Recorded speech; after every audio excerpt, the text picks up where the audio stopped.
हे guys, welcome और welcome back to my YouTube channel. तो guys, आपकी जो पुलिस कांस्टेबल की परीक्षा है उसका आपका आंसर की कल ही आ गया था। आपने देख ही लिया होगा, फुल आंसर की उसमें दिया हुआ था। अब देखिए, आगे जो परीक्षा आपकी होने वाली है वो है आपकी 2023 में होने वाली पटवारी लेखपाल फॉरेस्ट गार्ड की परीक्षा, और साथ ही साथ मार्च में आपकी कनिष्ठ सहायक की परीक्षा होगी। तो इन सभी के लिए आपको क्या करना है, उत्तराखंड प्लस भारत की करंट अफेयर के क्वेश्चन आपको देखने हैं, जो कि मोस्ट इंपॉर्टेंट है। यानी कि जो सबसे बड़ी बड़ी करंट अफेयर होती है उनसे ही क्वेश्चन बनते हैं। और पुलिस कांस्टेबल के एग्जाम में भी आपने देखा होगा, लगभग 17 नंबर की करंट अफेयर बनी है। कुछ ऐसे था कि आपकी जो भारत की करंट अफेयर थी उससे आपके क्वेश्चन आए थे, लगभग 8 क्वेश्चन आए थे, और वैसे ही उत्तराखंड जीके से 9 क्वेश्चन आए थे। तो इस तरह से उत्तराखंड की और भारत की करंट अफेयर आपके एग्जाम के लिए बहुत ज़्यादा मायने रखने वाली है, क्योंकि 17 नंबर कम नहीं होते हैं। जैसे कि आपकी 20 नंबर की तो हिंदी होती है, उस तरह से 17 नंबर की यहाँ पे करंट अफेयर आई है। तो हो सकता है पटवारी लेखपाल और फॉरेस्ट गार्ड में भी आपकी करंट अफेयर के क्वेश्चन ज़्यादा से ज़्यादा आपको देखने के लिए मिले। तो आपको सिर्फ मोस्ट इंपॉर्टेंट क्वेश्चन पढ़ने हैं उत्तराखंड और भारत से संबंधित। ठीक है, तो मैंने यहाँ पर वही क्वेश्चन आपके लिए लाई हूँ जो कि मोस्ट इंपॉर्टेंट है। सबसे पहला क्वेश्चन है, BBC Indian sports women of the year पुरस्कार 2021 किसने जीता? तो फ्रेंड्स, इसका राइट आंसर जो होगा मीराबाई चानू होगा। और इसकी अगर हम व्याख्या देखेंगे तो यहाँ पर देखिए, पूरी व्याख्या भी आप समझिए, तभी आपको इस क्वेश्चन के अदर क्वेश्चन जो भी बनेंगे उनका आंसर आ पाएगा। अब देखिए, हाल ही में ओलंपिक रजत पदक विजेता भारोत्तोलक खिलाड़ी मीराबाई चानू ने BBC Indian sports women of the year का पुरस्कार 2021 जीता है। बता दें कि मीराबाई चानू ने टोक्यो ओलंपिक 2021 में भारत के लिए भारोत्तोलन प्रतियोगिता में 49 किलोग्राम की कैटेगरी में रजत पदक जीता था। इसमें यह भी पूछा जा सकता है कि जो मीराबाई चानू है वो किस खेल से संबंधित हैं। तो वो किस खेल से संबंधित है? भारोत्तोलक। भारोत्तोलक का मतलब होता है वेट लिफ्टिंग से। ठीक है, इसके अलावा भारतीय क्रिकेटर सैफाली वर्मा को बीबीसी इमर्जिंग प्लेयर अवार्ड से नवाजा गया है, क्योंकि आपसे पूछा जा सकता है सैफाली वर्मा के बारे में। ठीक है, सैफाली वर्मा के बारे में आपसे पूछा जा सकता है। अब है, साथ ही पूर्व भारतीय भारोत्तोलक खिलाड़ी कर्णम मल्लेश्वरी को बीबीसी लाइफ टाइम अचीवमेंट पुरस्कार से सम्मानित किया गया। ठीक है, ये यहाँ से इतने क्वेश्चन आपके बन सकते हैं। अब सेकंड हम देख लेते हैं, यूनेस्को की विश्व धरोहर स्थल सूची में किस राज्य का लिविंग रूट ब्रिज शामिल किया? लिविंग रूट ब्रिज जो है किस राज्य का शामिल किया?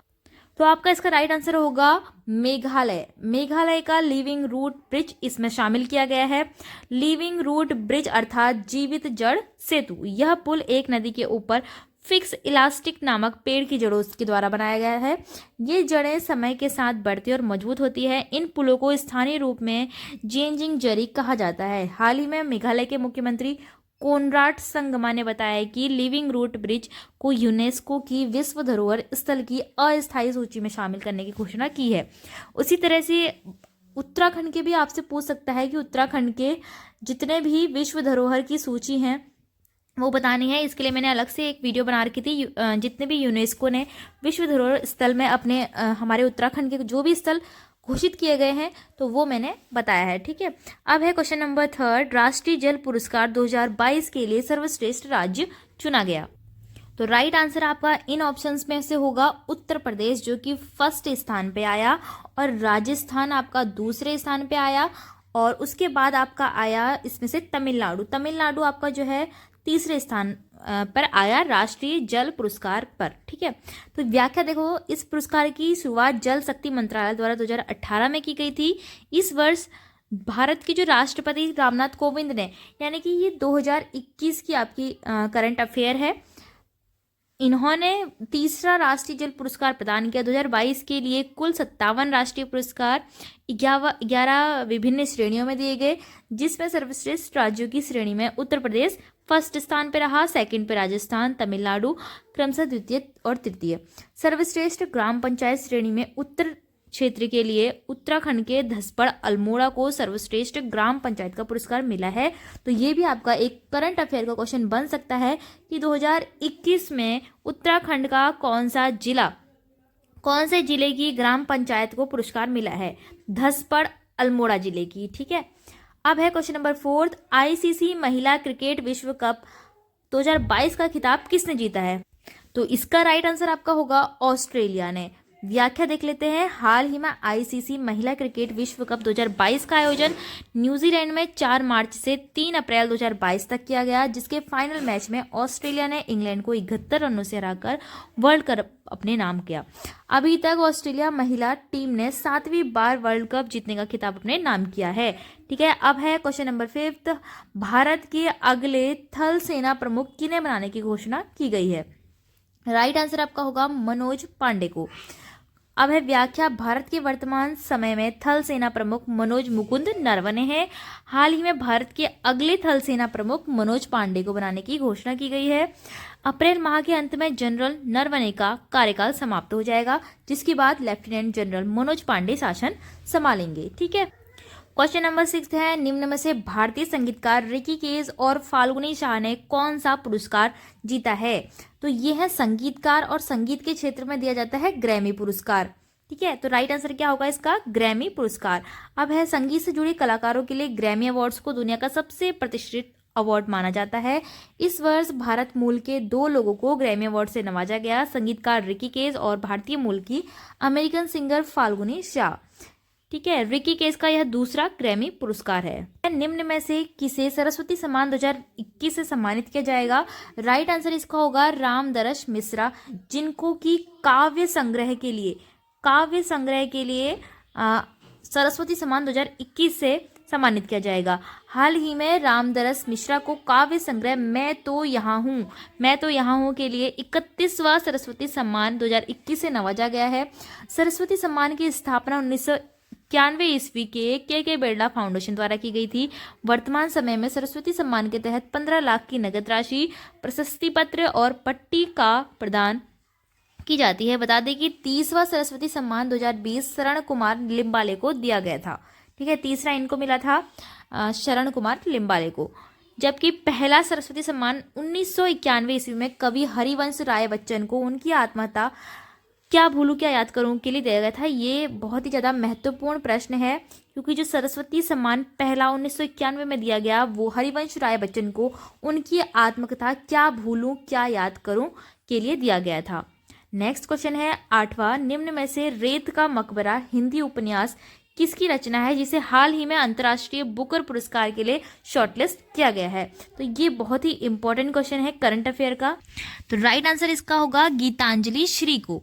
अंतर्राष्ट्रीय बुकर पुरस्कार 2022 के लिए चयनित होने वाली गीतांजलि श्री द्वारा रचित उपन्यास रेत का मकबरा हिंदी का पहला उपन्यास बन गया है, जिसका अनुवाद डेजी रॉकवेल द्वारा टॉम ऑफ सैंड अंतर्राष्ट्रीय बुकर पुरस्कार की शुरुआत कब हुई थी? 2004 में इसकी शुरुआत हुई थी। अन्य भाषाओं के श्रेष्ठ साहित्य को अंग्रेजी जगत में सम्मान दिलाने के लिए ये बुकर पुरस्कार जो है दिया जाता है। ठीक है, अब नेक्स्ट क्वेश्चन है, हाल ही में किस राज्य के मुख्यमंत्री ने 1064 भ्रष्टाचार विरोधी मोबाइल ऐप लॉन्च किया है? तो ये है हमारे उत्तराखंड राज्य के मुख्यमंत्री ने क्या किया है? 1064 भ्रष्टाचार विरोधी मोबाइल ऐप उत्तराखंड द्वारा लॉन्च हुआ है। हाल ही में उत्तराखंड के मुख्यमंत्री पुष्कर धामी ने भ्रष्टाचारियों पर सख्त कार्रवाई के निर्देश दिए हैं। इस ऐप के जरिए अगर आपको किसी किस्म के भ्रष्टाचार की जानकारी होती है तो आप शिकायत दर्ज कर सकते हैं। राइट आंसर होगा उत्तराखंड। नेक्स्ट क्वेश्चन है 56वें ज्ञानपीठ पुरस्कार से किस असमिया कवि को सम्मानित किया गया है? तो ज्ञानपीठ पुरस्कार किस क्षेत्र में दिया जाता है ये भी आपको पता होना चाहिए। ये दिया जाता है साहित्य के क्षेत्र में। तो राइट आंसर है ऑप्शन सी नीलमणि फूकन। हाल ही में वर्ष 2021 में 56वें ज्ञानपीठ पुरस्कार के लिए असमिया साहित्यकार नीलमणि फूकन को दिए जाने की घोषणा की गई है। असम के गोलाहाट जिले में 10 सितंबर 1933 को इनका जन्म हुआ था और ये मूलतः असमिया भाषा के भारतीय कवि और कथाकार हैं। अब देखिए ज्ञानपीठ पुरस्कार के बारे में थोड़ा बताया है कि ये भारत में सर्वोच्च साहित्यिक पुरस्कार है और इसे केवल भारतीय नागरिक को ही प्रदान किया जा सकता है। इस पुरस्कार के अंतर्गत 11 लाख रुपए की नगद राशि, एक प्रशस्ति पत्र, ज्ञान की देवी सरस्वती की एक कांस्य प्रतिकृति प्रदान की जाती है। पहला ज्ञानपीठ पुरस्कार 1965 में मलयाली लेखक जी शंकर कुरूप को प्रदान किया गया था।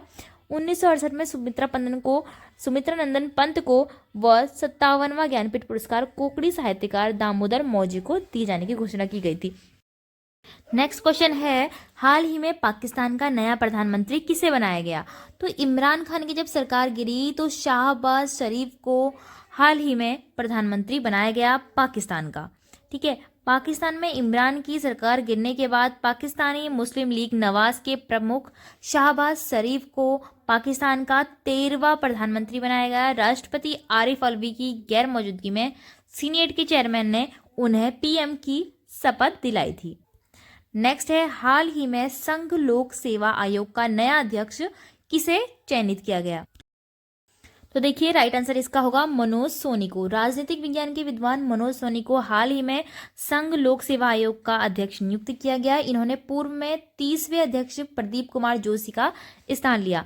मनोज सोनी जो थे अत्यधिक निर्धन परिवार से थे, तो आपको याद रखना है कि 1 अक्टूबर 1926 को यूपीएससी की स्थापना हुई थी और 4 अप्रैल 2022 को यूपीएससी के अध्यक्ष मनोज सोनी को बनाया गया। अब जो इसके प्रथम अध्यक्ष थे वो थे सर रोज बारकर और संविधान के भाग 14 में अनुच्छेद 315 से 323 तक की संरचना के संबंध में इसका प्रावधान है। नेक्स्ट है, भारतीय बैडमिंटन संघ का नया अध्यक्ष किन्हें नियुक्त किया गया है? राइट आंसर होगा इसका हिमंत बिस्वा शर्मा को। हिमंत बिस्वा शर्मा एक भारतीय राजनीतिज्ञ हैं जो वर्तमान समय में असम के मुख्यमंत्री भी हैं। इसके अलावा हाल ही में उन्हें बैडमिंटन एसोसिएशन ऑफ इंडिया के मौजूदा 2022 से 26 तक निर्विरोध अध्यक्ष चुना गया है।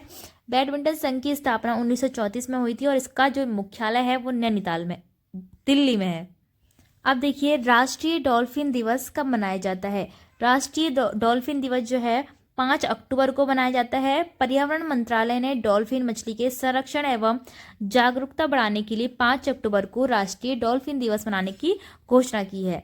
नेक्स्ट क्वेश्चन है, हाल ही में नीति आयोग के नए उपाध्यक्ष किन्हें नियुक्त किया गया है? नीति आयोग के नए उपाध्यक्ष बनाया है डॉक्टर सुमन कुमार बेरी को। डॉक्टर सुमन कुमार बेरी जो है अर्थशास्त्री हैं और इनको नीति आयोग ने उपाध्यक्ष नियुक्त किया है। इससे पूर्व नीति आयोग के उपाध्यक्ष कौन थे? राजीव कुमार थे, जिनका कार्यकाल 30 अप्रैल को खत्म हो गया। नेक्स्ट क्वेश्चन है, राखीगढ़ी हड़प्पा स्थल भारत के किस राज्य में स्थित है? तो भारत के है ये हरियाणा राज्य में राखीगढ़ी हड़प्पा स्थल। अब देखिए ये क्वेश्चन आपसे करंट अफेयर में क्यों पूछा गया, क्योंकि राखीगढ़ी का जो आजकल चर्चा में चल रहा है, क्योंकि हाल ही में यहाँ 2500 ईसा पूर्व 2 महिलाओं के कंकाल प्राप्त हुए हैं, जिससे यह चर्चा में बना हुआ है। राखीगढ़ी हरियाणा के हिसार जिले में स्थित है।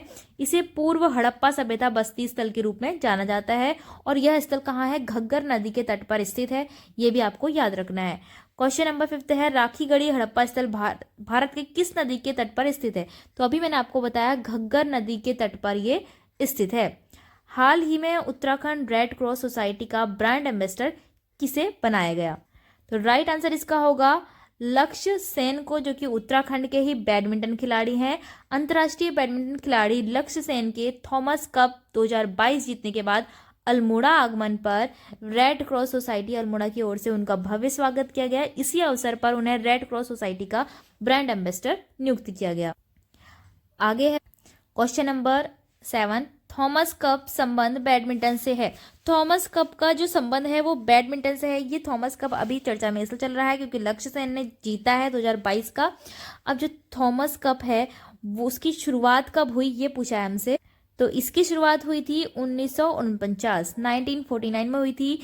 बैंकॉक में हुए थॉमस कप 2022 के फाइनल में भारत में इंडोनेशिया की टीम को 3-0 से हराकर इतिहास रच दिया। भारत में 73 साल बाद पहली बार इस कप को अपने नाम किया है। अब तक सबसे ज़्यादा 14 बार इसे इंडोनेशिया ने जीता है।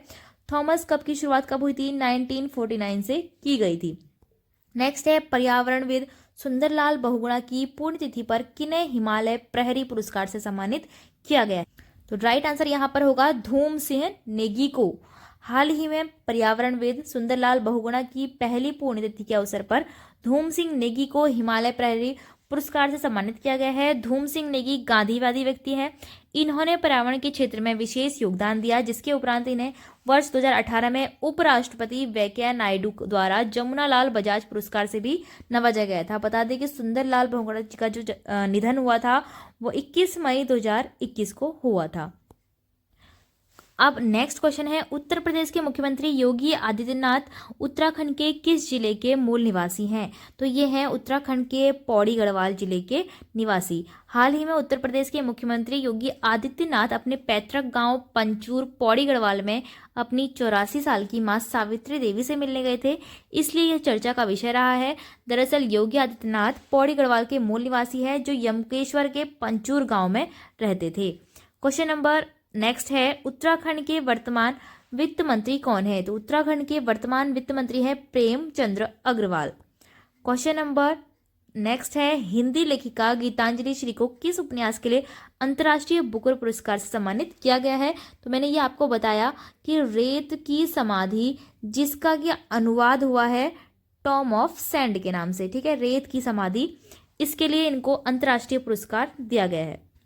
तो ये जो बुकर पुरस्कार है वो पहली बार ऐसा हुआ है कि जब हिंदी राइटर को यह सम्मान मिला है। गीतांजलि श्री जो है उत्तर प्रदेश के मैनपुरी जिले की रहने वाली है।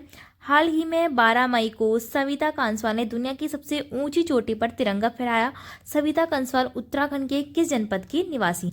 तो ये है उत्तरकाशी जिले की निवासी सविता कांसवाल।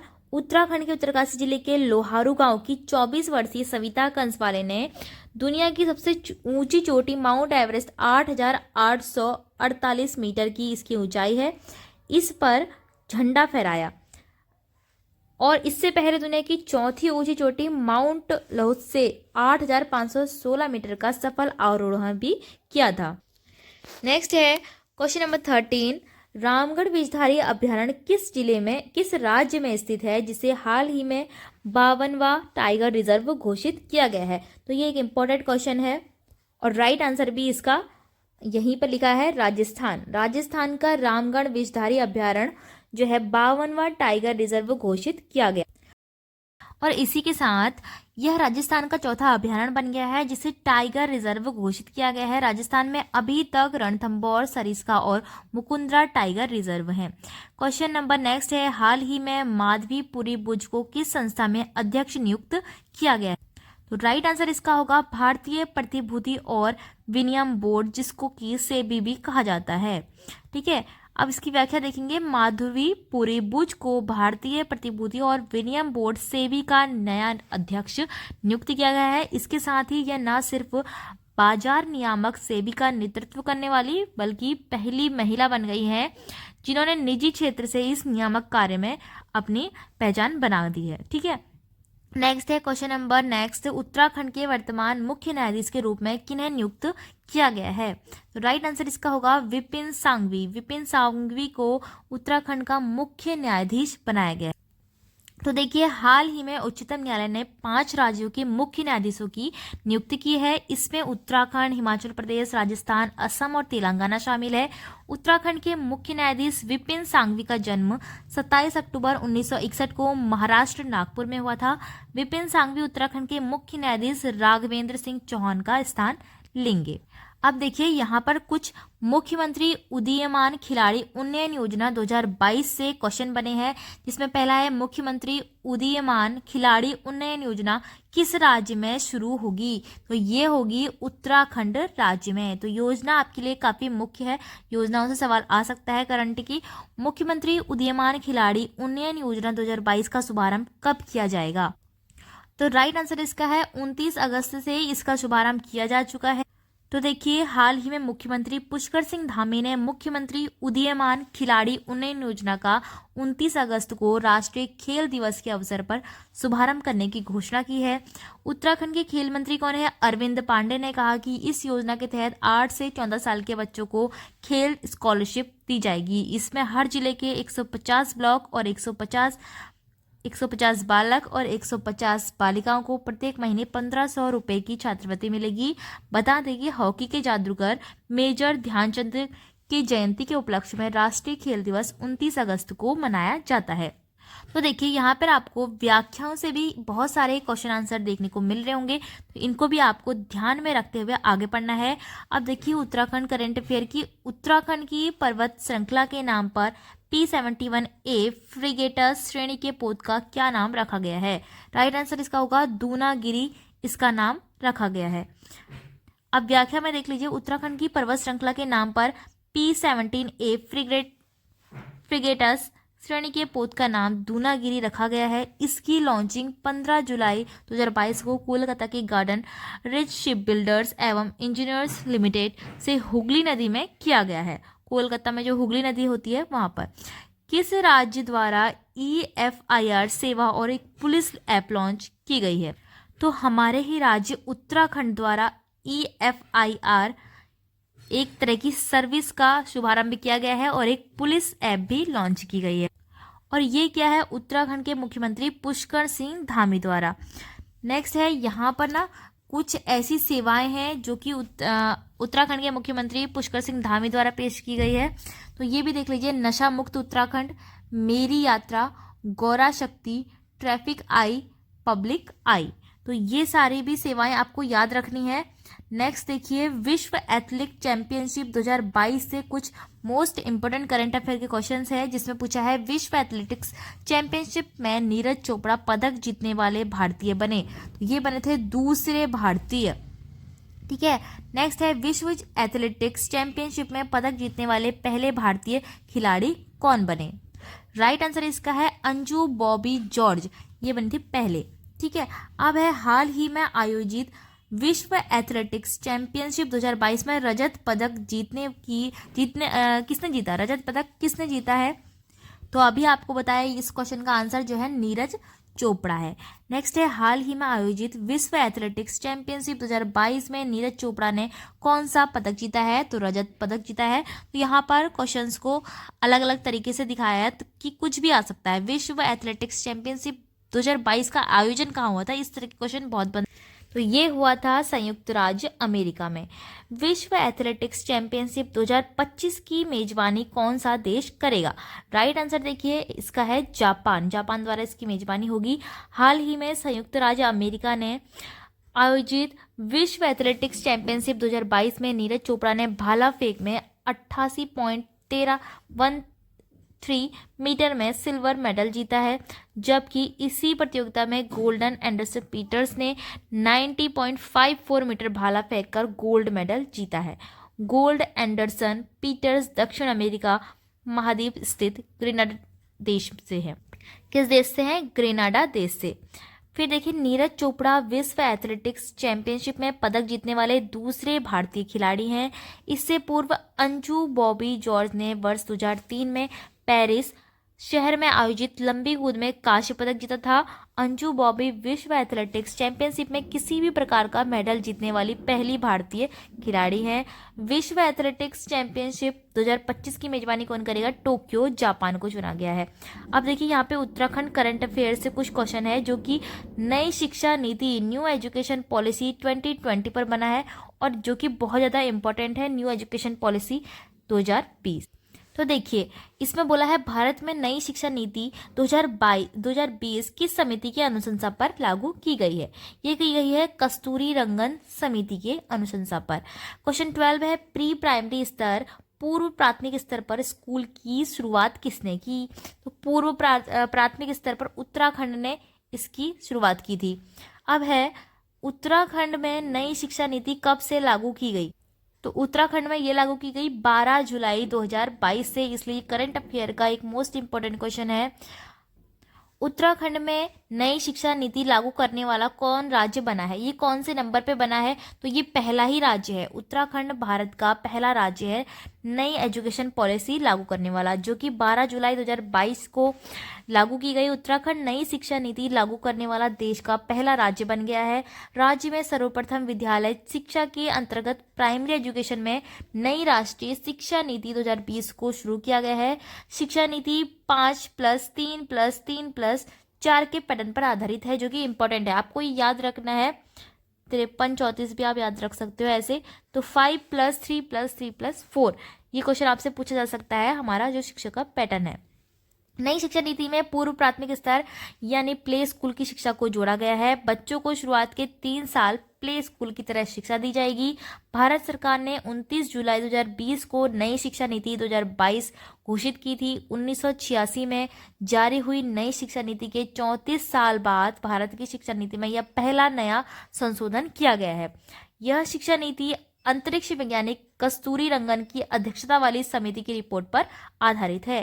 ठीक है, तो ये अब आ रहे हैं भारत से संबंधित कुछ करंट अफेयर के क्वेश्चन जो कि भारत की राष्ट्रपति द्रौपदी मुर्मू से संबंधित हैं। अब देखिए, श्रीमती द्रौपदी मुर्मू राष्ट्रपति पद से पूर्व 2015 से 21 किस राज्य की राज्यपाल थी?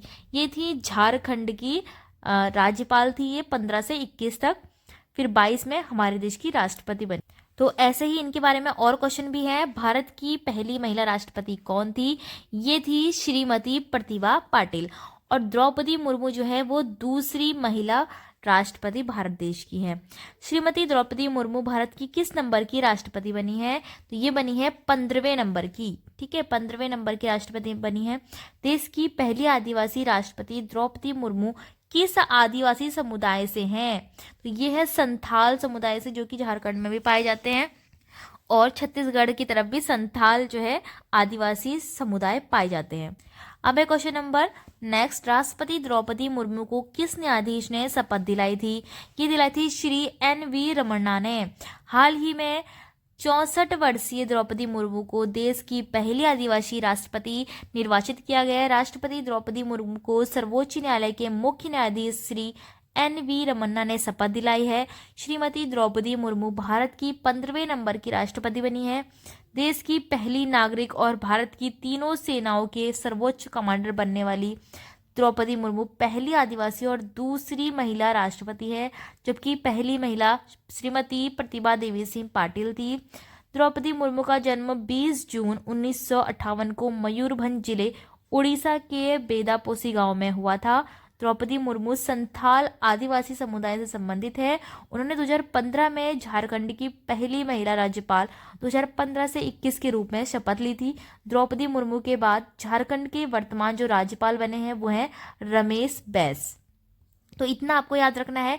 अब थोड़ा सा हम इकोनॉमिक्स वाली करंट अफेयर पर ध्यान देते हैं, जो कि है विश्व आर्थिक मंच की जेंडर रिपोर्ट 2022। विश्व आर्थिक मंच की जेंडर रिपोर्ट 2022 में भारत का कौन सा स्थान है? यह है 135वां। तो हाल ही में विश्व आर्थिक मंच WEF ने वर्ष 2022 के लिए अपने वैश्विक लैंगिक अंतराल सूचकांक में भारत को 140 में से 135 स्थान पर रखा है। भारत का समग्र स्कोर वर्ष 2022 में 0.629 रहा है, जबकि 2021 में 0.625 था और 2021 में भारत का स्थान 156वें देशों में 140वां था। लैंगिक अंतराल महिलाओं और पुरुषों के बीच का अंतर होता है, जो सामाजिक, राजनीतिक, बौद्धिक, सांस्कृतिक और आर्थिक उपलब्धियों के अनुसार मापा जाता है। अब थोड़ा है विंबलडन से 2022 से सवाल। विंबलडन 2022 का पुरुष एकल खिताब किसने जीता है? ये जीता है नोवाक जोकोविच ने। विंबलडन 2022 का महिला एकल खिताब किसने जीता है? ये जीता है एलिना रिबाकिना ने। अब देखिए, विंबलडन 2022 का महिला एकल खिताब कजाकिस्तान की एलिना रिबाकिना ने फाइनल में ओन्स जेब्यूर को हराकर जीत लिया है। और विंबलडन 2022 का पुरुष एकल खिताब सर्बिया के नोवाक जोकोविक ने निक किर्गियास को फाइनल में हराकर 21वां ग्रैंड स्लैम खिताब जीता। जबकि विंबलडन 2022 मिश्रित युगल डी क्रॉबिच और एन स्कूपिस्की हैं।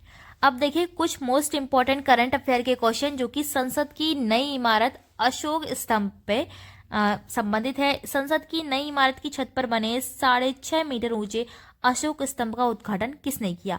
ये किया श्री नरेंद्र मोदी ने। संसद की नई इमारत की छत पर बने 6.5 मीटर ऊंचे अशोक स्तंभ किस धातु से किया है? इसका निर्माण जो है कांस्य धातु से किया गया है, कांसा से। अब है 25वां, सारनाथ में स्थित सिंह स्तंभ का निर्माण किसने करवाया था? तो राइट आंसर आपका होगा उपरोक्त में से कोई नहीं। अब देखिए, प्रधानमंत्री नरेंद्र मोदी ने 11 जुलाई 2022 को देश के नए संसद भवन की छत पर भारतीय राष्ट्रीय चिन्ह अशोक स्तंभ का अनावरण किया। अशोक स्तंभ की मुख्य विशेषताएं जो हैं यहाँ पर लिखी हुई हैं, आप इनको पढ़िए। सारनाथ के अशोक स्तंभ की खुदाई 1905 में फ्रेडरिक ऑस्कर ऑरवेल ने की थी। अशोक स्तंभ की यह मूर्ति कांस्य धातु से बनाई गई है। अशोक स्तंभ कुल 6.5 मीटर 20 फीट है, 20 फीट भी कह सकते हैं, 6.5 मीटर। अशोक स्तंभ का कुल वजन जो है 9,500 किलो है। निर्माणाधीन संसद भवन के ऊपर स्थापित किया गया अशोक स्तंभ का निर्माण औरंगाबाद के मूर्तिकार सुनील देवरे की नक्काशी पर तैयार किया गया है। अशोक स्तंभ का प्राचीन इतिहास। सम्राट अशोक ने भारत के विभिन्न हिस्सों के प्रचार के लिए स्तंभों का निर्माण कराया और सम्राट अशोक मौर्य वंश के शासन थे। अब कुछ प्रश्न ऐसे हैं जो रामसर स्थल, जो कि 5 नए रामसर स्थल आर्द्रभूमि, ठीक है, आर्द्रभूमि भी कह सकते हैं रामसर स्थल को। तो 5 नए निर्माण हुए हैं, वो कहाँ कहाँ पे हैं, कैसे हैं। भारत में रामसर स्थलों की कुल संख्या कितनी है? तो भारत में कुल 54 रामसर स्थल हैं। चर्चा में रहा कि करिकली पक्षी अभयारण्य किस राज्य में स्थित है? तो यह स्थित है तमिलनाडु राज्य में। वर्तमान समय में भारत में रामसर स्थलों की कुल संख्या 49 से बढ़कर 54 हो गई है। भारत ने वेटलैंड के अंतर्राष्ट्रीय महत्व को देखते हुए 5 नए वेटलैंड आर्द्रभूमि नामित किए गए हैं। अब है करिकली पक्षी अभयारण्य, जो तमिलनाडु में है। Pallikaranai marsh reserve forest Tamil Nadu में है। पिचवरम मैंग्रोव तमिलनाडु में है। पाला आर्द्रभूमि मिजोरम में है। साख्य सागर मध्य प्रदेश में है। तो ये हैं आपके 5 नए रामसर स्थल। इसमें से 3 स्थल करिकली पक्षी अभयारण्य, Pallikaranai marsh reserve forest, Pichavaram mangrove Tamil Nadu के ही हैं। रामसर स्थल एक आर्द्रभूमि स्थल है जिसे रामसर कन्वेंशन के तहत अंतर्राष्ट्रीय महत्व के लिए नामित किया गया है। इसे कन्वेंशन को 1971 में ईरान के रामसर से अपनाया गया और 1975 को लागू किया गया। रामसर स्थल जैव विविधता संरक्षण के लिए बहुत ही महत्वपूर्ण होते हैं। अब कुछ करंट अफेयर के ऐसे क्वेश्चन हैं जो कि नीति आयोग से संबंधित है। हाल ही में नीति आयोग का उपाध्यक्ष किसे चुना गया है? ये चुना गया है डॉक्टर सुमन कुमार बेरी को। नेक्स्ट है, हाल ही में नीति आयोग के मुख्य कार्यकारी अधिकारी के रूप में किसे नियुक्त किया गया है? यह है परमेश्वरन अय्यर को। नीति आयोग का अध्यक्ष कौन होता है? होते हैं कौन? भारत के प्रधानमंत्री। अभी नीति आयोग के अध्यक्ष कौन है? प्रधानमंत्री Narendra Modi. Question number next है, नीति आयोग के उपाध्यक्ष की नियुक्ति कौन करता है? तो भारत का प्रधानमंत्री यानी कि नीति आयोग का अध्यक्ष ही नीति आयोग की उपाध्यक्ष की नियुक्ति करता है। नीति आयोग क्या होता है? नीति आयोग एक गैर संवैधानिक निकाय है। नीति आयोग की स्थापना 1 जनवरी 2015 को हुई थी। नीति आयोग की मुख्य कार्य राष्ट्रीय तथा अंतर्राष्ट्रीय महत्व के विभिन्न नीतिगत मुद्दों पर केंद्र तथा राज्य सरकारों को जरूरी रणनीतिक स्तर तक पर तकनीकी परामर्श देना होता है। इस आयोग में राज्य में मुख्यमंत्री तथा निजी क्षेत्र के विशेषज्ञों को अधिक अहम भूमिका दी गई है जो संघीय ढांचे को मजबूत करेंगे। नीति आयोग में विकेंद्रीकरण को महत्व दिया गया है। नीति आयोग की कुछ विशेषता होती है, जैसे कि नीति आयोग का जो अध्यक्ष है वो प्रधानमंत्री होता है। नीति आयोग के उपाध्यक्ष की नियुक्ति प्रधानमंत्री करता है। वर्तमान समय में सुमन के बेरी को 2022 नीति आयोग के अध्यक्ष के रूप में चुना है। नीति आयोग के प्रथम उपाध्यक्ष अरविंद पनगड़िया थे। नीति आयोग के वर्तमान समय में मुख्य कार्यकारी अधिकारी सीईओ श्री परमेश्वरन अय्यर 2022 हैं और नीति आयोग का प्रथम मुख्य कार्यकारी अधिकारी सीईओ सिंधु श्री खुल्लर को बनाया गया था। ठीक है, अब है 68वें राष्ट्रीय फिल्म पुरस्कार 2020 के बारे में। सर्वश्रेष्ठ अभिनेत्री का राष्ट्रीय पुरस्कार 2022 किसने जीता? तो राइट आंसर आपका होगा अपर्णा बाला मुरली ने। तो देखिए व्याख्या इसमें, हाल ही में 68वें राष्ट्रीय फिल्म पुरस्कार 2022 का आयोजन नई दिल्ली में किया गया, जिसमें दक्षिण भारतीय एक्टर सूर्या को सूर रायपोटू के लिए और अजय देवगन को film Tanaji the unsung warrior के लिए संयुक्त रूप से बेस्ट एक्टर अवार्ड दिया गया। वहीं बेस्ट एक्ट्रेस का अवार्ड अपर्णा बाला मुरली को मिला। वह सर्वश्रेष्ठ हिंदी फिल्म तुलसीदास जूनियर को चुना गया। ठीक है, आप थोड़े से और देख लेते हैं उत्तराखंड करंट अफेयर के क्वेश्चन। तो यहाँ पर है, हाल ही में श्री उदय उमेश ललित को किस पद पर नियुक्त किया गया है? तो इनको किया गया है सर्वोच्च न्यायालय का मुख्य न्यायाधीश इन्हें बनाया गया है। हाल ही में जस्टिस उदय उमेश ललित को देश का 49वां मुख्य न्यायाधीश नियुक्त किया गया है। 48वें मुख्य न्यायाधीश NV रमन्ना थे, जिनका कार्यकाल 26 अगस्त 2022 को समाप्त हुआ। यूयू ललित ऐसे दूसरे मुख्य न्यायाधीश हैं जिन्हें सीधे मुख्य न्यायाधीश के पद पर नियुक्त किया गया है। यूयू ललित का मुख्य न्यायाधीश के लिए सुझाव पूर्व मुख्य न्यायाधीश NV रमन्ना द्वारा दिया गया था। संविधान के अनुच्छेद 124 के उपबंध के तहत प्राप्त शक्तियों का प्रयोग करते हुए राष्ट्रीय उच्चतम न्यायालय के न्यायाधीश उदय उमेश ललित को भारत का मुख्य न्यायाधीश नियुक्त किया गया है। आगे देखिए, भारतीय क्रिकेटर ऋषभ पंत को किस राज्य का ब्रांड एम्बेसडर बनाया गया है? इन्हें बनाया गया है उत्तराखंड राज्य का ब्रांड एम्बेसडर। ऋषभ पंत भारतीय क्रिकेट टीम के विकेटकीपर और विस्फोटक बल्लेबाज हैं। ऋषभ पंत का जन्म जो है रुड़की, हरिद्वार में हुआ था और इनका जो पैतृक निवास है वो पिथौरागढ़ जनपद के गंगोलीहाट तहसील के पाली नामक गांव में है। ऋषभ पंत को भारत का गिलक्रिस्ट भी कहा जाता है। पंत सबसे कम पारियों में 1000 रन बनाने वाले भारतीय विकेटकीपर बन गए हैं। हाल ही में भारत के 14वें उपराष्ट्रपति के रूप में किसे नियुक्त किया गया है? इन्हें किया गया है जगदीप धनखड़ को 14वां उपराष्ट्रपति बनाया गया है। तो मैंने सभी मंत्रियों की लिस्ट में भी आपको बताया था। हाल ही में श्री जगदीप धनखड़ को भारत के 14वें उपराष्ट्रपति के रूप में नियुक्त किया गया।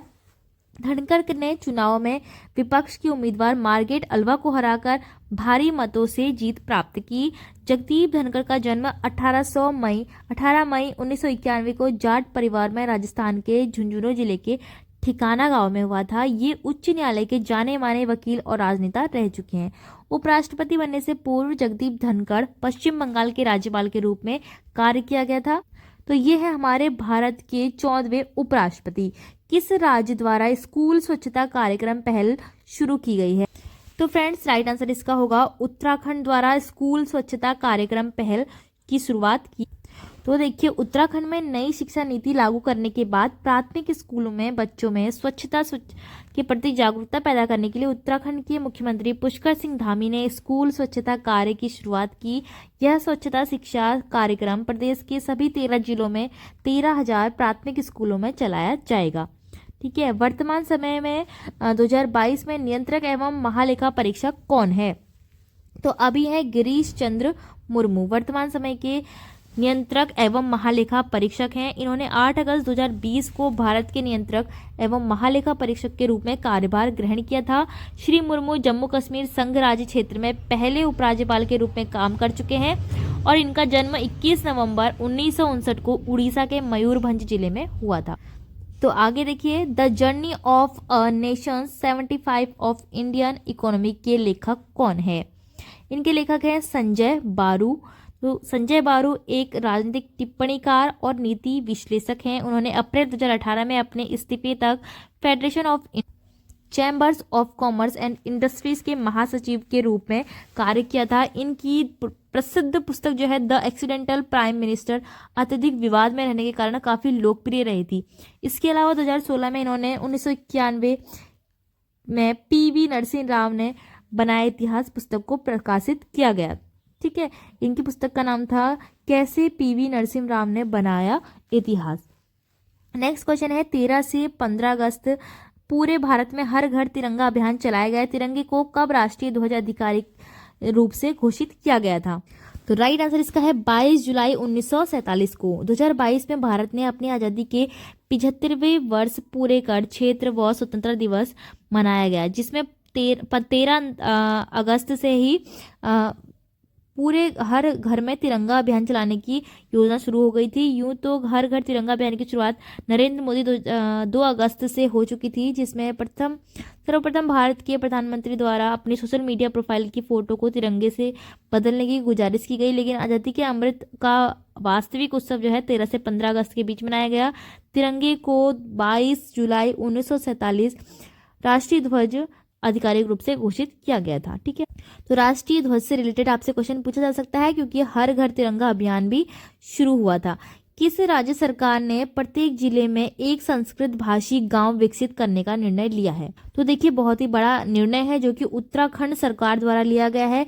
जैसे कि हर जिले मतलब कि 13 जिले में से एक गांव ऐसा होगा जो पूरा संस्कृत भाषी होगा, जहाँ के सभी लोग संस्कृत में बात करते होंगे। देखिए, जैसा कि आप सब जानते हैं कि उत्तराखंड एक सांस्कृतिक प्रदेश है। उत्तराखंड देश का पहला ऐसा राज्य जिसमें संस्कृत को बढ़ावा देने के लिए संस्कृत को दूसरी राजभाषा का दर्जा दिया गया है।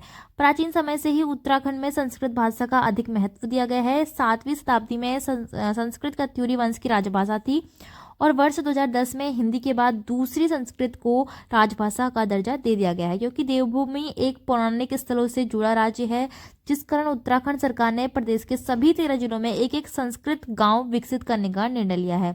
अर्थात प्रत्येक जिले में एक ऐसा गांव होगा जहां के लोग संस्कृत भाषा में ही बातचीत किया करेंगे। 9 अगस्त 2022 तक भारत में रामसर स्थलों की सूची में भारतीय आर्द्र भूमि की संख्या कितनी हो गई है? तो देखिए राइट आंसर देखिए, अगस्त 2022 तक भारत में रामसर स्थलों की सूची में भारतीय आर्द्र भूमि में 75 इसकी संख्या हो गई है। जैसा कि आप जानते हैं कि भारत में 49 रामसर स्थल के बाद वर्ष 2022 के पहले क्रम में 5, फिर से दूसरे क्रम में और 10 और तीसरे क्रम में अगस्त माह में 11 आर्द्र भूमि क्षेत्रों को रामसर स्थलों के रूप में नामित किया गया है। हाल ही में शामिल की गई 11 वेटलैंड में शामिल कौन कौन सी भूमियां हैं आपको दिखा देती हूँ।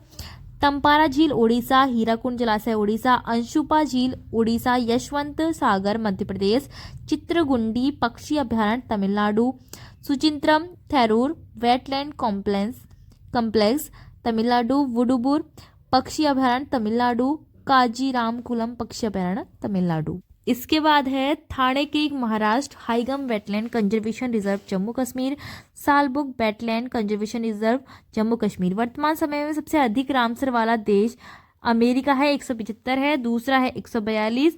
यदि बात करें भारत देश में सर्वाधिक रामसर स्थल की, तो प्रथम स्थान पर तमिलनाडु है और दूसरे स्थान पर उत्तर प्रदेश है। ठीक है, अब है निम्नलिखित में उत्तराखंड NIM द्वारा किस स्पोर्ट्स की मेजबानी की जा रही है?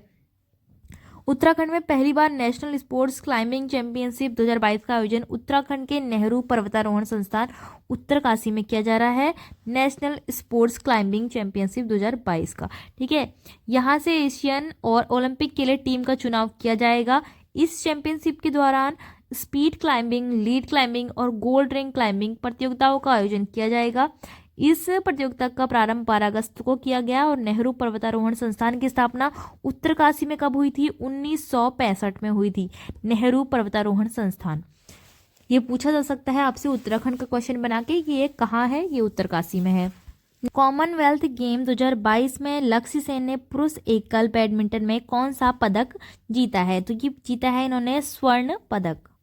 तो इंग्लैंड के बर्मिंघम में 11 दिनों के रोमांचक खेल के बाद 7 अगस्त को 22वें राष्ट्रीय मंडल खेल का समापन हुआ। इन खेलों में ऑस्ट्रेलिया कुल 178 के साथ पदक तालिका में शीर्ष स्थान पर रहा और इंग्लैंड कुल 176 पदकों के स्थान पर दूसरे स्थान पर रहा। 22वें राष्ट्रीय मंडल खेल में भारत जो है चौथे स्थान पर रहा। भारत में कुल 61 पदक जीते, जिसमें 2022 जो थे स्वर्ण थे, 16 रजत थे और 23 कांस्य पदक थे। भारत से 215 भारतीय एथलीटों ने भाग लिया, जिसमें मीराबाई चानू ने कॉमनवेल्थ 2022 के खेल में प्रथम स्वर्ण पदक जीतकर इतिहास रचा, जबकि संकेत सरगम बर्मिंघम खेलों में पदक जीतने वाले पहले भारतीय थे। अब देखिए कुछ पदक दे रखे हैं यहाँ पर। प्रमुख स्वर्ण पदक विजेता कौन कौन है? मीराबाई चानू वेट लिफ्टिंग में, शरद कमल वेट लिफ्टिंग में और PV संधू भी बैडमिंटन में, लक्ष्य सेन बैडमिंटन, निखरत जरीन बॉक्सिंग में, नीतू घंगास बॉक्सिंग में। प्रमुख रजत विजेता कौन कौन है? विंध्या रानी देवी वेट लिफ्टिंग में, विकास ठाकुर वेट लिफ्टिंग में, तुलिका मान जूडो में, मुरली श्री शंकर एथलेटिक्स में, अंशु मलिक रेसलिंग में और सागर अहलवाद बॉक्सिंग में। तो इनसे पूछे जा सकते हैं इनसे संबंधित पदक, ठीक है। और देखिए कॉमनवेल्थ 2022 के खेल में भारत के राष्ट्रीय खेल में भारतीय पुरुष हॉकी टीम ने रजत पदक व महिला हॉकी टीम ने कांस्य पदक जीता। इसके अलावा महिला T20 क्रिकेट रजत पदक, बैडमिंटन मिश्रित टीम रजत पदक, पुरुष टेबल टेनिस टीम स्वर्ण पदक, लॉन बॉल्स भारतीय महिला टीम स्वर्ण पदक, लॉन बॉल्स भारतीय पुरुष टीम रजत पदक। अब है किस देश ने under twenty south Asian football federation championship 2022 का खिताब जीता है? तो राइट आंसर इसका होगा भारत ने बांग्लादेश को हराकर ये जीता है। इस प्रतियोगिता का आयोजन उड़ीसा के कलिंगा स्टेडियम में किया गया था। बता दें कि दक्षिण एशियाई फुटबॉल महासंघ की स्थापना 1997 में की गई थी, जिसका मुख्यालय ढाका बांग्लादेश में है। नेक्स्ट है द्रौपदी का डंडा चोटी डीकेडी किस जनपद में स्थित है? ये स्थित है उत्तरकाशी जनपद में। द्रौपदी का डंडा पर्वत चोटी उत्तराखंड के उत्तरकाशी में है। हाल ही में 4 अक्टूबर को नेहरू पर्वतारोहण संस्थान का 42 सदस्य डीकेडी आरोहण के दौरान हिम संकलन की चपेट में आ गए, जिसमें 29 पर्वतारोही हिम संकलन में दब गए और उत्तराखंड की प्रसिद्ध पर्वतारोही सविता कंसवाल का इसी दुर्घटना में निधन हो गया। ठीक है, अब है क्वेश्चन नंबर नेक्स्ट। उत्तराखंड में राज्य स्तरीय पर्यावरण समघात निर्धारण प्राधिकरण के अध्यक्ष किन्हें बनाया गया है? राइट आंसर इसका होगा अमूल्य रतन सिन्हा ने। अक्टूबर 2022 के प्रारंभ में उत्तराखंड में राज्य स्तरीय पर्यावरण समाधान निर्धारण प्राधिकरण का गठन किया गया। सिया के अध्यक्ष अमूल्य रतन सिन्हा को बनाया गया, जबकि सचिव के रूप में डॉक्टर चंद्रभूषण प्रसाद को नियुक्त किया गया। सिया के अंतर्गत केंद्रीय पर्यावरण वन और जलवायु परिवर्तन मंत्रालय की गाइडलाइन के अनुसार 40 हेक्टेयर से अधिक क्षेत्रफल में स्थापित होने वाली उद्योग, सड़क अथवा किसी भी प्रकार के निर्माण कार्य और नदियों में 50 हेक्टेयर के क्षेत्र में उप खनिज चुगान संबंधी कार्यों में पर्यावरणीय प्रभाव आकलन कराना अनिवार्य है। अब है नेक्स्ट एवरेस्ट विजेता सविता कांसवाल की एडवांस माउंटेनियरिंग कोर्स के दौरान द्रौपदी का डंडा चोटी के हिमस्खलन में निधन हो गया। वह उत्तराखंड के किस जनपद की मूल निवासी थी?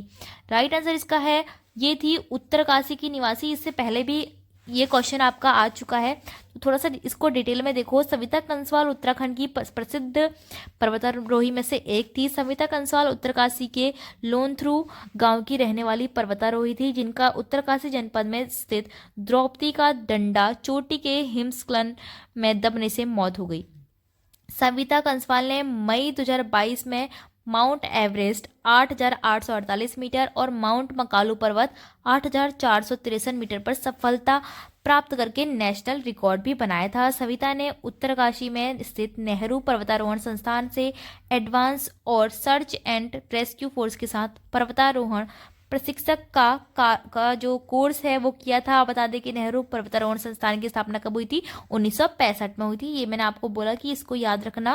1965 में कहाँ हुई थी? उत्तरकाशी में हुई थी।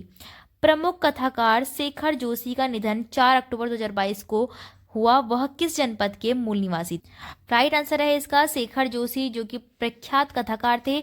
वो अल्मोड़ा जिले के मूल निवासी, जिनका निधन 90 वर्ष की उम्र में हुआ। शेखर जोशी का हिंदी साहित्य के क्षेत्र में महत्वपूर्ण योगदान है। हिंदी साहित्य में उन्हें 1987 में महावीर प्रसाद द्विवेदी सम्मान से सम्मानित किया गया था। उनकी जो प्रमुख रचनाएं हैं वो है आकाशदीप, कोशी का घटवार, नौरंगी बीमार है, एक पेड़ की याद, हलवाहा, साथ के लोग और दाजियो। ठीक है, उत्तराखंड की पहली महिला क्रिकेटर कौन है जिन्हें बीसीसीआई से प्रमाणित मैच रेफरी पैनल में शामिल किया गया है? राइट आंसर इस ऑप्शन सी निष्ठा फारसी को बनाया गया है। हाल ही में क्रिकेट एसोसिएशन ऑफ उत्तराखंड की अपेक्स काउंसिलिंग सदस्य निष्ठा फारसी को बीसीसीआई की प्रमाणित मैच रेफरी बना दिया गया है। निष्ठा फारसी उत्तराखंड की पहली ऐसी महिला क्रिकेटर है जिन्हें बीसीसीआई की मैच रेफरी पैनल में शामिल किया गया है। उत्तराखंड के किस सैनिक को भारत में chief of defence staff CDS के पद पर नियुक्त किया गया है? राइट आंसर इसमें है अनिल चौहान को। और साथ ही चौहान भारत सरकार के सैन्य मामलों के सचिव के रूप में भी कार्य करेंगे। अनिल चौहान उत्तराखंड के दूसरे सीडीएस बनने वाले सैनिक हैं, जबकि जो प्रथम थे वो थे सीडीएस जनरल बिपिन रावत। अनिल चौहान का जन्म 18 मई 1961 को उत्तराखंड के ग्वाना गांव पौड़ी गढ़वाल जनपद में हुआ था। उनकी पत्नी का नाम श्रीमती अनुपमा चौहान है। लेफ्टिनेंट जनरल ने कोलकाता में केंद्रीय विद्यालय फोर्ट विलियम से प्रारंभिक शिक्षा पूरी की थी। उसके बाद सैनिक शिक्षा राष्ट्रीय रक्षा अकादमी खड़गवासला व भारतीय सैन्य अकादमी देहरादून से की थी। महत्वपूर्ण बात यह है कि अभी तक भारत के दोनों सीडीएस उत्तराखंड राज्य से हैं और वह पौड़ी गढ़वाल जिले से ही हैं।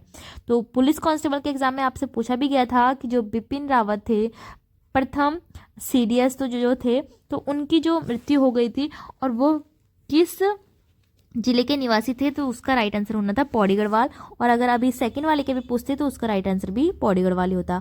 सर्वश्रेष्ठ गंगा शहर की श्रेणी में निम्न में से किसे स्वच्छ सर्वेक्षण पुरस्कार 2022 प्रदान किया गया? तो राइट आंसर इसका होगा हरिद्वार।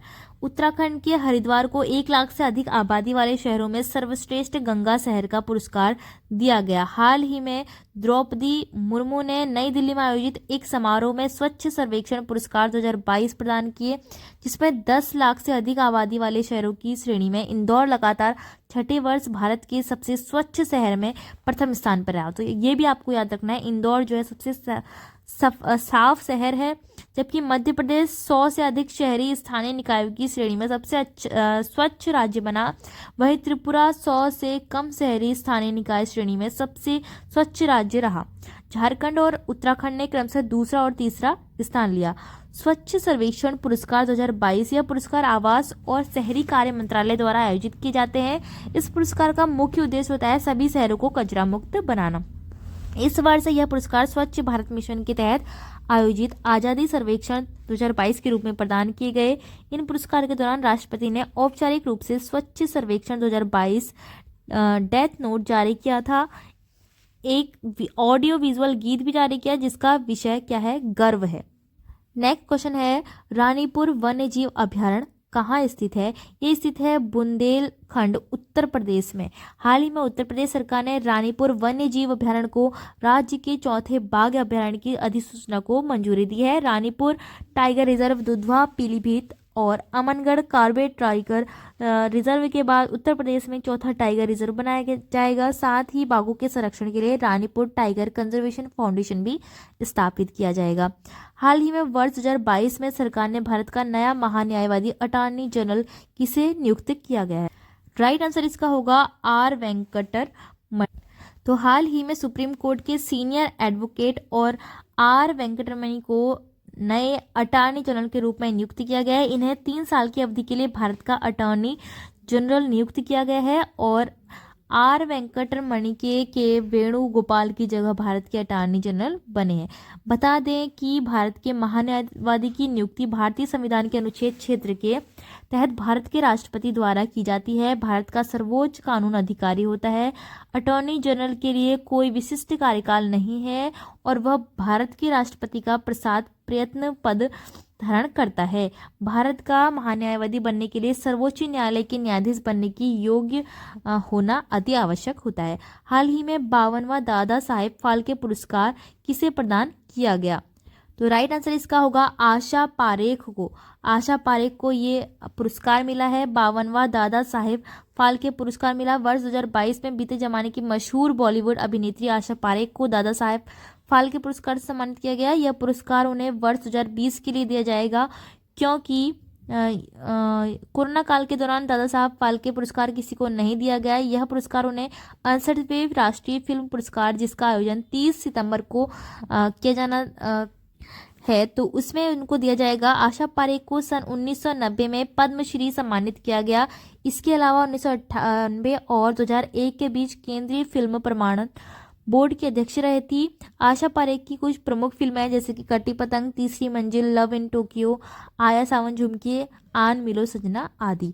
और जो दादा साहेब फाल्के पुरस्कार होता है वो सिनेमा का क्षेत्र का सर्वोच्च पुरस्कार होता है, जिसकी शुरुआत कब से हुई थी? 1969 से इसकी शुरुआत हुई थी। दादा साहेब फाल्के पुरस्कार अभिनेत्री देविका रानी को सबसे पहले दिया गया था। नेक्स्ट है, बड़े राज्यों की श्रेणी में स्वच्छ सर्वेक्षण ग्रामीण 2022 का पहला पुरस्कार किस राज्य ने जीता है? तो ये जीता है तेलंगाना ने। बड़े राज्यों की श्रेणी में स्वच्छ सर्वेक्षण ग्रामीण 2022 का पहला पुरस्कार जीता, जबकि हरियाणा को दूसरा, तमिलनाडु को तीसरा मिला। राष्ट्रपति द्रौपदी मुर्मू ने यह पुरस्कार दिया। यह पुरस्कार ग्रामीण क्षेत्रों में स्वच्छता की स्थिति में के परिप्रेक्ष्य में दिया जाता है। यह पुरस्कार राष्ट्रपति महात्मा गांधी की जयंती पर रविवार को दिए गए, जबकि छोटे राज्यों और केंद्र प्रशासित प्रदेशों में अंडमान और निकोबार ने पहला स्थान हासिल किया था। केंद्र सरकार ने राजपथ का नाम बदलकर क्या रखा है? तो राजपथ का नाम बदलकर अब हो गया है कर्तव्य पथ। हाल ही में जो केंद्र सरकार ने ये घोषणा की कि दिल्ली के प्रतिष्ठित पथ का नाम राजपथ से बदलकर कर्तव्य पथ कर दिया जाएगा।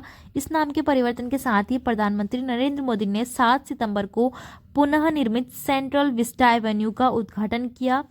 जैसा कि आप सभी जानते हैं, सेंट्रल विस्टा प्रोजेक्ट में केंद्रीय सचिवालय और कई अन्य सरकारी कार्यालय के साथ एक नए त्रिकोणीय संसद भवन का निर्माण किया जा रहा है। बता दें कि सेंट्रल विस्टा पुनर्विकास परियोजना का निर्माण कार्य फरवरी 2021 में शुरू हुआ था। इसके अलावा रेड क्रॉस रोड का निर्माण का जो नाम है वो लोक कल्याण मार्ग, औरंगजेब का नाम APJ अब्दुल कलाम डलहौजी रोड का नाम दारा सिको कर दिया गया। तो इस तरह बदले हुए नाम भी आपको याद रखने हैं। नेक्स्ट क्वेश्चन है, संयुक्त राष्ट्र द्वारा जारी मानव विकास सूचकांक 2022 में भारत का कौन सा स्थान रहा है? तो ये रहा है 132वां स्थान। अब देखिए 192 देशों में से 132वां रहा है, जबकि 2020 और 21 की रिपोर्ट के अनुसार 189 देशों में 131वां रहा था। इस बार भारत का HDI का मान, ह्यूमन डेवलपमेंट इंडेक्स का मान 0.633 आंका गया। इससे पूर्व 0.645 के मान से कम है। गिरावट के पीछे जीवन प्रत्याशा में गिरावट को जिम्मेदार ठहराया है, जो 69 से गिरकर 67 वर्ष हो गया है। मानव विकास सूचकांक 2021 में प्रथम स्थान पर स्विट्जरलैंड और दूसरे स्थान पर नॉर्वे को रखा गया है। अब है बथुकम्मा उत्सव किस राज्य का प्रमुख त्योहार है? तो ये है तेलंगाना में मनाए जाने वाला एक प्रमुख त्यौहार। हाल ही में तेलंगाना में मनाया गया फूलों का त्यौहार बथुकम्मा उत्सव के अवसर पर प्रधानमंत्री नरेंद्र मोदी ने सभी को बधाई दी। इस त्यौहार को महिलाओं द्वारा दशहरा से पहले मनाया जाता है। महिलाएं आमतौर पर अपने ससुराल से अपने माता पिता के घर वापस आती है और फूलों के उत्सव को जश्न मनाते हैं। त्यौहार के दौरान महिलाएं स्थानीय फूलों जैसे कि सेना, गेंदा, कमल, कुकमिस आदि का उपयोग करके एक अलंकृत ढेर तैयार करती हैं, जिसे बथुकम्मा कहा जाता है। आगे देखते हैं। नेक्स्ट है, हाल ही में किन्हें हॉकी इंडिया का अध्यक्ष चुना गया? हाल ही में भारत के पूर्व कप्तान दिलीप तिर्की को हॉकी इंडिया का अध्यक्ष चुना गया। दिलीप तिर्की 1998 के एशियाई खेलों में स्वर्ण पदक जीतने वाली भारतीय हॉकी टीम के हिस्सा थे। तो गाइज वीडियो काफी लेंथी हो रही है, तो इस वाली वीडियो का सेकंड पार्ट मैं अब नेक्स्ट वीडियो में बताऊंगी। तो अगर आपको करंट अफेयर का सेकंड पार्ट देखना है तो आप नेक्स्ट वीडियो में देख लीजिएगा। तो फ्रेंड्स, आई होप आपके लिए वीडियो हेल्पफुल रही होगी। तो इसी तरह से करंट अफेयर सेकंड वाली वीडियो में खत्म हो जाएगी और आपको इससे ज्यादा करंट अफेयर पढ़ने की जरूरत भी नहीं होगी, क्योंकि मैंने इसमें ज्यादा से ज्यादा करंट अफेयर उत्तराखंड और भारत से संबंधित जो मोस्ट इंपॉर्टेंट वाली होती है वही रखी है। तो आपके पटवारी, लेखपाल और फॉरेस्ट गार्ड के एग्जाम के लिए काफी महत्वपूर्ण है। वीडियो आपको पसंद आई हो तो वीडियो को लाइक, शेयर और चैनल को सब्सक्राइब जरूर करना।